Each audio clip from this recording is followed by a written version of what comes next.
आता पुढची बातमी आहे बीडमधनं। संतोष देशमुख हत्या प्रकरण आणि खंडणी प्रकरणी मुख्य आरोपी सुदर्शन घुलेला आज मकोका कोर्टात हजर केलं जाणार आहे। एसआयटी आणि सीआयडी कडनं सुदर्शन घुलेच्या रिमांडची मागणी संतोष देशमुख हत्या प्रकरणामध्ये केली जाईल आणि उर्वरित तपासासाठी ही रिमांडची मागणी होणार आहे। विशेष मकोका कोर्ट आता किती दिवसांची कोठडी देणार याकडे लक्ष लागलंय। सुदर्शन घुलेला आज मकोका कोर्टात हजर केलं जाणार आहे। अधिक माहिती घेऊयात, आमचे प्रतिनिधी सुरेश जाधव आपल्या सोबत आहेत। सुरेश, काय माहिती? संतोष देशमुख हत्या प्रकरण आणि खंडणी प्रकरणातील मुख्य आरोपी सुदर्शन घुले हा न्यायालयीन कोठडीमध्ये होता आणि न्यायालयीन कोठडीमध्ये असतानाच जे तपासी यंत्रणा आहे त्यांनी न्यायालयीन कोठडी देत असताना एक मागणी केली होती की रिमांडची परवानगी, रिमांडचा अधिकार ठेवून त्याच अनुषंगाने आज रिमांडची मागणी केली जाणार आहे आणि त्याला थोड्याच वेळामध्ये दुपारच्या सत्रामध्ये मान्य न्यायालयाच्या समोर त्याला हजर केलं जाईल आणि त्यावेळी हत्या प्रकरणाच्या संदर्भामध्ये तपास करायचा आहे अशा पद्धतीने देखील जे तपासी अधिकारी आहेत ती मागणी करतात।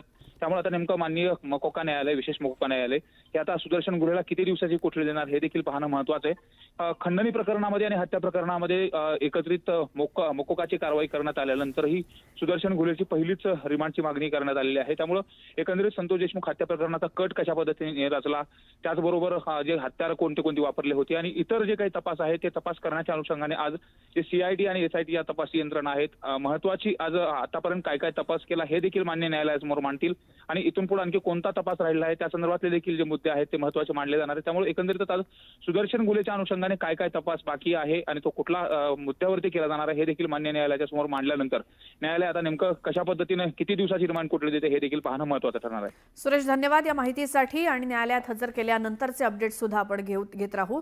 सुदर्शन घुलेला आज मकोका कोर्टात हजर केलं जाणार आहे। आणि आता पुढची बातमी आहे बीडचा बिहार होतोय अशी जोरदार चर्चा राज्यामध्ये सुरू आहे। गेल्या 1-2 वर्षांमध्ये बीड शहर गाजलं ते हत्या आणि मारहाणीच्या घटनांमुळे। आता यातील हत्येच्या एक घटनांना वाचा फुटू लागली आहे। मस्साजोगचे सरपंच संतोष देशमुख यांची निर्घृण हत्या झाली आणि महाराष्ट्रासोबतच देशभरात बीड जिल्हा चर्चेत आला। तर 9 डिसेंबरला मस्साजोगचे सरपंच संतोष देशमुख यांची हत्या करण्यात आली। त्यापूर्वी म्हणजे ऑक्टोबर 2023 मध्ये महादेव मुंडेंची हत्या झाली, तर 13 ऑगस्ट 2024 मध्ये सौरभ भोंडवेची हत्या झाली। या सगळ्या हत्याचा मास्टरमाइंड एकच असल्याचा आरोप कुटुंबियांनी केलाय। वाल्मिक कराडनं सर्व हत्या घडवून आणल्याचा आरोप कुटुंबियांनी केलाय, कारण कराडचं बीडमधील सर्व पोलीस स्थानकामध्ये ज्या पद्धतीने ओळखी आहेत त्यामुळे गुन्हे केल्यावर शिक्षा न होणं किंवा शिक्षेत सवलत मिळणं शक्य होतं, त्यामुळे बीडचा बिहार होतोय अशी चर्चा सुरू आहे।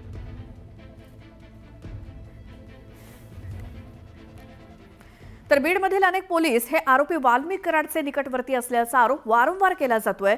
आता सामाजिक कार्यकर्त्या तृप्ती देसाई यांनी कराडच्या निकटवर्तीय पोलिसांची यादीच तयार केली आहे। या सगळ्यांची बीड जिल्ह्याच्या बाहेर बदली करा अशी मागणी त्यांनी केली। या पोलिसांची बदली जेव्हा बीडच्या बाहेर कराल तेव्हाच इथला गुंडाराज संपेल असा दावा तृप्ती देसाईंनी केला।